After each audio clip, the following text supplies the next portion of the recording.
16 channels, 15 languages, 26 states, 1200 plus reporters, 66.9 crore viewers. India's largest news network, News 18 Network.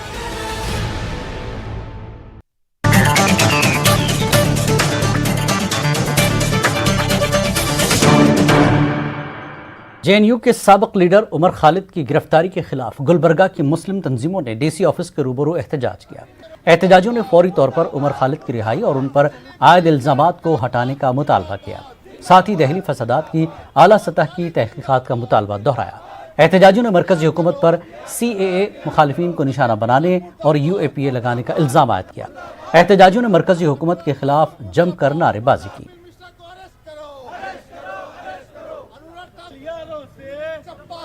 Umar Khalid को जिस तरह से baseless target करके दिल्ली पुलिस ने अरेस्ट किया है, हमारी ये मांग है कि दिल्ली पुलिस को उमर खालिद को जल्द से जल्द रिहा करें और उनके खिलाफ जो UAPA के चार्जेस है और सेडेशन के चार्जेस हैं उनको खारिज करें और जो 18 मुकदमात उमर खालिद पे लगाए हैं वो बेबुनियाद है। अगर आप दिल्ली पुलिस से हमारी ये मांग है कि इसको अच्छी इंक्वायरी करें। यहाँ पर कपिल मिश्रा तमाम मीडिया की मौजूदगी में, पुलिस ऑफिसर की मौजूदगी में दंगों की बात करते, हालत खराब करने की बात करता है। आज उसको Y+ सिक्योरिटी दी जाती, बड़े अफसोस की बात है। ये अनुराग ठाकुर खुलेआम और परेश वर्मा जो है खुलेआम बयान देता है, उनके खिलाफ कोई कार्रवाई नहीं होती और उनको Y+ सिक्योरिटी दी जाती है। तो हम यहाँ कहना चाहते हैं कि यहाँ पर डिस्क्रिमिनेशन नहीं होना चाहिए।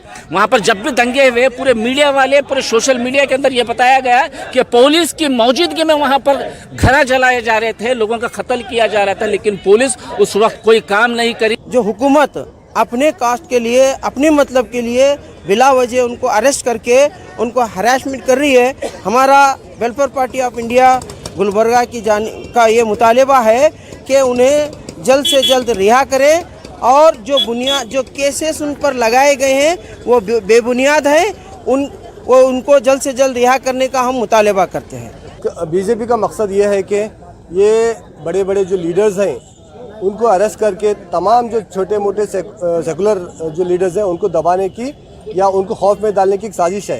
तो इसके लिए ये चीज़ बीजेपी कर रही है। अपने एजेंडे को नाफिज करने के लिए बीजेपी किसी हद तक भी जाने के लिए तैयार है। ये उमर खालिद एक ही नहीं है, सब तकरीबन माइनॉरिटीज़ जो भी इस कानून के फेवर में है, चाहे सीताराम येचुरी हो या और दूसरे कायदीन हो, ये उनके खिलाफ जो है ना ये एक साजिश है। ये हक की आवाज़ को दबाने की कोशिश है। हम इंशाल्लाह ऐसी कोशिशों को नाकाम बना के रहेंगे इंशाल्लाह।